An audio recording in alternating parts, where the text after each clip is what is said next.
No need to whine, it's Whinypaluza.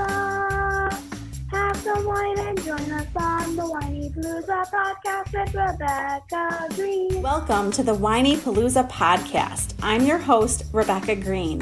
I'm a wife, mother of 3, and licensed clinical social worker. I also have 3 fur babies at home too. My passion has always been to help children and their families. I always dreamed of being a wife and a mother.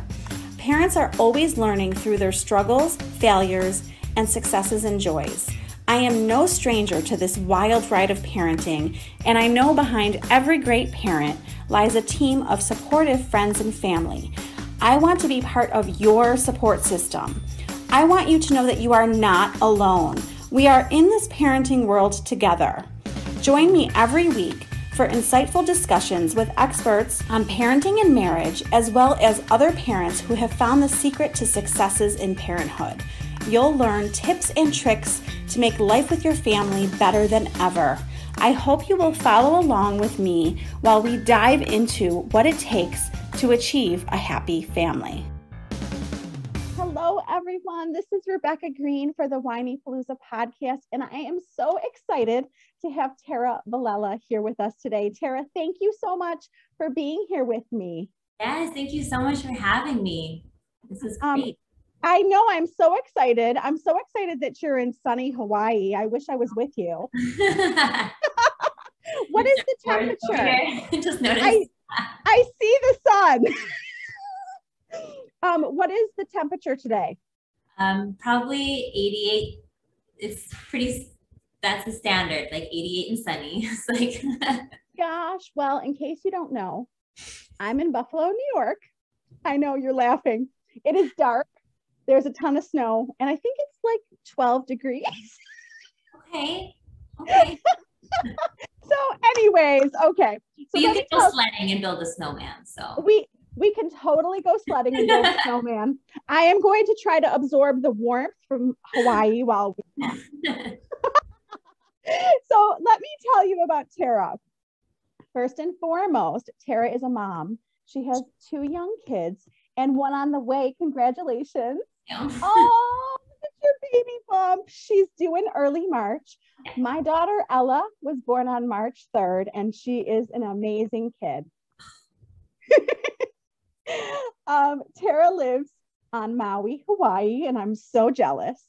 Her BA is in child psychology from the University of Minnesota. And then after teaching preschool abroad, she went back and received an MA in behavior analysis and became a board-certified behavior analyst, where she worked in schools, homes, and clinics with families of children with special needs.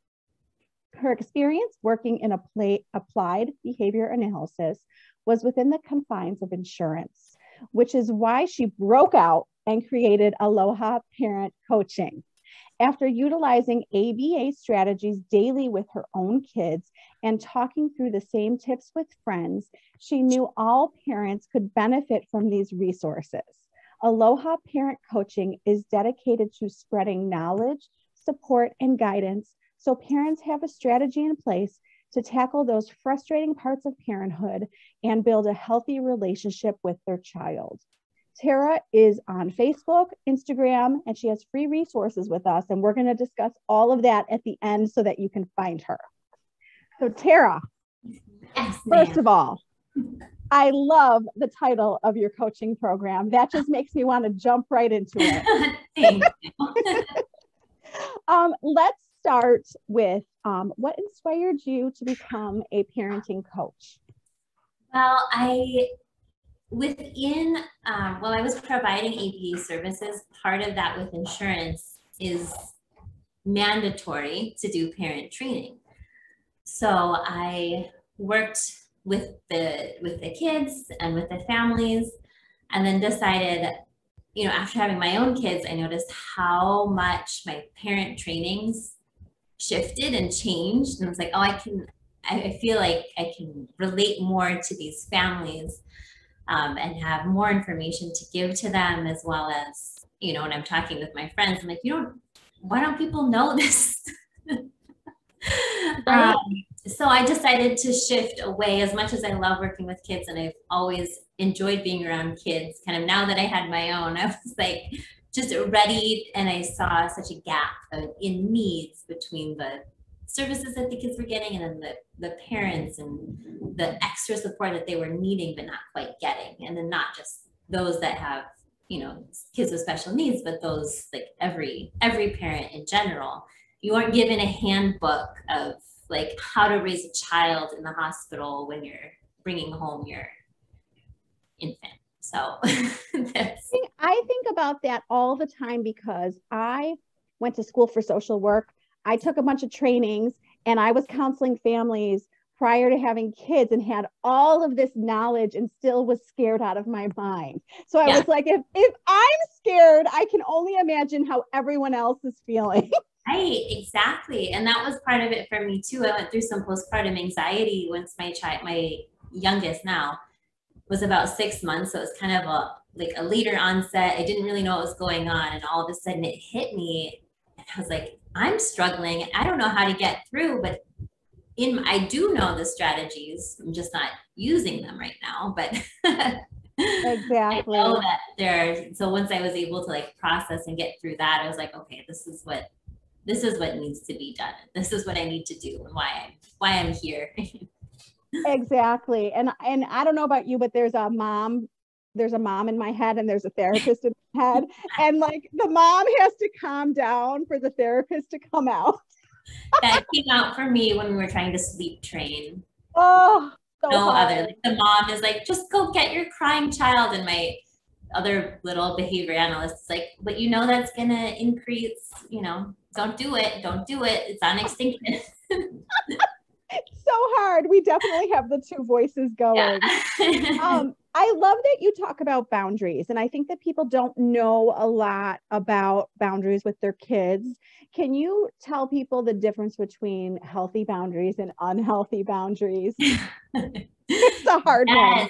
Well, really the key point that I like to drive home with boundaries and setting healthy boundaries is, you know, being able to be consistent. And to me, that's what sets a healthy boundary. So when you're saying something and you're able to say it and put it out there that this is what's going to happen, this is our rule in the house, and this is what it is, and then sticking to it and keeping with it. And being able to set those boundaries. And then when you're trying to take care of like holding space for yourself and holding space in that, is so hard to do. So really just being mindful of, okay, is this something I can realistically do? Is it something that and hold to, or is it something that maybe it's not and I need to just stop saying it because I know that I'm not going to follow through on being consistent with that. Such a good explanation. And I think that in the heat of the moment, I'm guilty of setting a boundary that I know I'm never going to enforce. Yeah. Oh, definitely. And that's where it's so hard to, and why I also like a big thing that I preach is taking a break. So stepping back, taking a moment before you say something, or if you do set that boundary, if you do say, I'm taking that away, but you know, you're going to end up watching TV at the end of the day anyway, because you're exhausted, to have the extra step in between there. Like, I know I told you earlier that this wasn't going to happen, but because you're listening so great now, look at you sitting there, you're quiet. Okay, we can do it. Yes. And giving yourself some of that space and that wiggle room to be able to feel better about, and also explaining why you're going back on what you had said earlier. Like, I know I said this, but. I do that all the time, or I'll say, this is how you can earn it back. And the other thing that I'm finding for myself is that I cannot give them a punishment when I'm feeling hot. Like, I have to tell them, I will get back to you after I've cooled down. Right? Perfect. Yes. You understand, you're a mom. Mine are just that I have 4 and 5.5. So they're like just coming through to that stage where I feel like I can give them a little bit more space, as you don't have to like jump in right away with something. Oh my gosh, I love those ages, and I miss the babies. I love that you have one coming. I'm sorry, I missed that. I said, we're excited. It's so exciting. It's like the most exciting time, and I'm 45. So Okay. I said to my husband, okay, fine, we're done. Fine, I'm too old, fine. So other than unhealthy boundaries, what do you think the biggest mistake is that you're seeing parents make right now? Ooh, that's a hard one. I guess one of the big things that stands out to me is we spend a lot of time at the playground. And I think a lot of people are, at playgrounds, they're out with their kids a lot right now. We're with our kids more than probably normal, with kids being out of school and all that fun stuff. And one of the big things is transitions. I see a lot of parents, or I'll hear them saying, well, two things, kind of like, okay, and now we're gonna, there's no warning. So it's it's time to leave. We're gonna go to the grocery store. Oh, okay, it's time to go. And which is so hard and can be really triggering for kids, because they a lot of times need that. So then you'll see them melting down. You'll see that meltdown at the park. In my mind, of course, it's like, oh, maybe just say like 1 minute, and then at least like a 1 minute warning.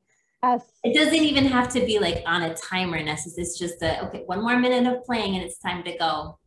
Okay, 1 minute's up. Like 10 seconds later, they don't.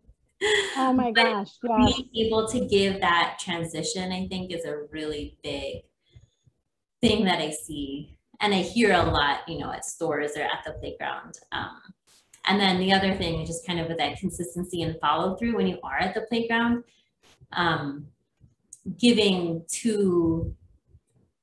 saying no 2 times only, or giving a directive 2 times only. So, hey, it's time to go, or it's time to put our shoes on. They don't respond. It's give it again, say it's time to put your shoes on and we have to go. And then by that 3rd time, you want to make sure that you're helping them put their shoes on or giving them a choice, instead of continuing to ask again and again and again, because it's at that point just going in one ear and out the other. So it's not helpful to keep asking the same thing when you're not getting any response. Oh yeah, that's such good advice. My daughter Lily is 9, and she's the youngest, and she hates when I rush her. She hates it. It's the heart of every single meltdown. So I'm not perfect. None of us are perfect, but like I have to watch the clock, because what happens is I lose track of time, and I'm like, hurry up, get your shoes on, we have to go. And she freaks out. And I'm like, like after like 50 times, I'm like, okay, you see the pattern. Like you have to do this, right? Like you have to stop rushing her. So if I watch the clock and keep track so that I can give her warnings, the difference is just like unbelievable. Yeah. Right? So true. I mean, yeah, there'll be some mornings where if I don't have my alarm set and I have to get my daughter to school, I'm like, we gotta go finish our breakfast, and then you have to get your shoes on. Hopefully I made a lunch for you. Like, let's go. I know. Oh God. And then she's all stressed out and like crying by the time she's walking into school. I'm like, sorry, it was my fault that we started the day out like on the wrong foot, but Oops, it happens. It totally happens. We're talking about having more peaceful homes, and I love that you talk about a peaceful home. Mm-hmm. Can you help us have a more peaceful home? What other tips do you have? Consistency,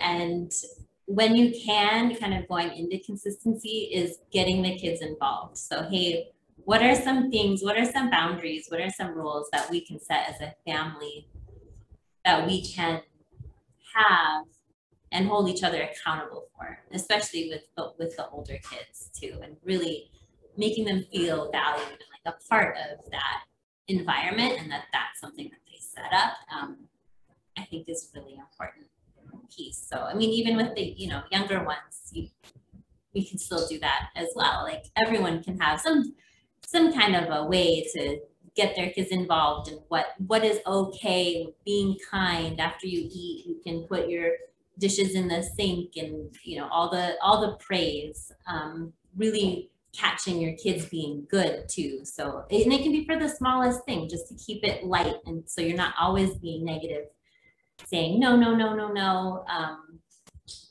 but oh, look at you being so quiet today. Thanks for not whining. I know, right? Thank you so much for being so well behaved.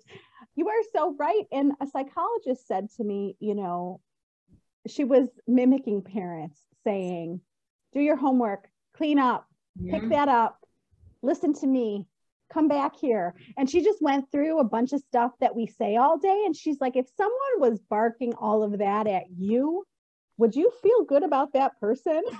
Right. Exactly.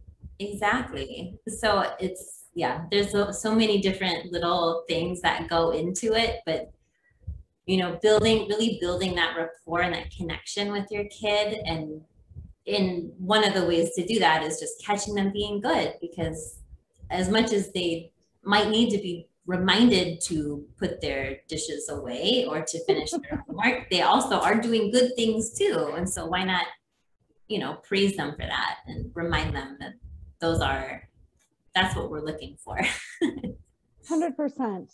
Totally agree. Which brings me to communicating with our kids. Yes. So we don't want to bark at them all day, and we want to catch them doing things right. How can we as parents communicate better with our kids? What can we do? Keep it short and simple. There it is. Instead of those long directions or kind of going on and on, giving them lectures about what happened, keeping it short to the point. And then as they get older and they have the ability to know and to understand why they're doing something or why they're saying something a certain way, to really engage them in that conversation, and allowing them to express that feeling safely, but being able to just keeping it short and simple, especially if they did something they're not supposed to. We don't want to go on and on and on about why it was wrong and what could have happened and blah, blah, blah, because they're not listening. So just, this isn't right. Like, what happened? Like, tell me from your perspective, like, what happened? What happened with that? This is not something we do here. Yeah, no, you're right, because we go on and on and on, and you can see their eyes glazing over. They just walk away. Yes, I know. They're like, are you done yet? Yeah. What is the biggest challenge that you see your clients having right now? The biggest challenge I see is just holding boundaries and finding time for self-care for themselves, especially when you're home, working from home, especially, and you have the kid right next to you who's supposed to be in school, but it's not. So just being able to find moments and little tiny pockets of self-care, and being able to give to yourself so that you're able to then move and hold those healthy boundaries and to set those and be consistent and remember all these other little things that are thrown at you, because there's so much information that's just out there in the world. You have reels on Instagram, and you have YouTube videos and parenting books and all this, like TikTok, all these things. So just being able to focus, to center in and say, okay, I'm going to take my deep breaths. I know that I need to recenter and I need to find some time for self-care, have some hot coffee, have some tea, center, and then I can kind of move forward and take time where I need it and feel like that's okay to do. I think you nailed it, because you and I know how important that is, but the amount of women who have told me that they feel guilty. Yes. I mean, How do we get them to not feel guilty about self-care? So hard. we just talk about it all the time. Right? I mean, and you know, I love to give examples of when they can, you know, and to not feel bad to spend extra 2 minutes in the bathroom, or to shut yourself in your room for, you know, set a timer for 1 minute, or put a show on for the kids, and just real concrete examples of how you can do that, and that it's not a bad thing. No. And I think it makes us such a better mom. And I think that if people realize that it'll make you a better mom, maybe they could feel less guilty. Right. Exactly. Right. Exactly. Well, it's been like 2 years of this pandemic. Right. Oh my gosh. So how have you seen this affect kids and parents? Like, what are you seeing with people from this pandemic? So much. So yeah. I was gonna say, it's really, I feel like, two sides and two families getting to spend extra time together, and that's beautiful and that's great, that may have not had that time. But then parents like super stressed out and not sure what to do because they can't go maybe to the gym where they normally would get self-care. So Right. they are feeling stuck. Families are feeling more torn apart. So it's kind of, feel like there's two groups and a lot of times they're enmeshed as well. Like, I really love spending time with my family, but I need a break. But oh, I know, it's so true. It's so true. There's so many challenges to it, but there's some benefits too. And I think that we forget that. Right. Right. Yes. I do like the extra time together. Yeah. They were home from school for a long time, and we had a lot. Yeah. We had an extra, she's in kindergarten. So she had 6 months, she was in preschool for like 6 months, and then wasn't in anything, and then started for like a year, and then started kindergarten. But winter break went like an extra week, and then it was virtual for a week. I know. Oh, she's kindergarten. We're not. Poor thing in kindergarten. Oh my goodness. I will tell you that I think it's really taught parents and children and teachers to be more flexible, because we don't really have a choice. Absolutely. What do you like best about what you do? What do I like best? Yes. Just building that connection and being that support for those moms and those families that need it, and being able to build part of our program. We have a community support to help moms build each other up as well, and to connect with one another, because it's so important, especially now, to find a good group, a positive group of women who are going through similar struggles and being able to help each other out, even though it's online. It's not face-to-face, so it's still not the same, but it's definitely a huge help. And just being able to be that kind of one-stop shop, so parents don't have to be so spread thin. I mean, I think I have like 5 parenting books that, I'm guilty. Like, you read a chapter in and then you set it down and you're like, got it, I can do this now, and you forget it. So that's kind of where, this all came from as well. It's like, this needs to be all set in stone and one place that people can go to, and they come together, and just to build those healthy relationships with their kids and to have happier, more peaceful homes. It's so needed. It's so nice that you're doing this. What would you say your own biggest challenge is right now?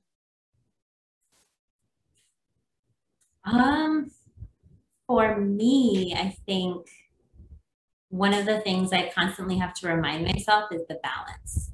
So even though I talk about it and I go through strategies and I have tips and tools, it's still one of the things that's hard to manage, is that balance. And I think just as a mom, it's just something that you kind of always daily are going to be dealing with. Like, My laundry, I'm not great at laundry. I'm not great at meal prep. I don't meal prep. It's like a day of kind of thing. So being able to prioritize and task and, you know, what's more important at what time, working, family life, like the kids, are they going to go on a hike today, or are we going to do some cooking?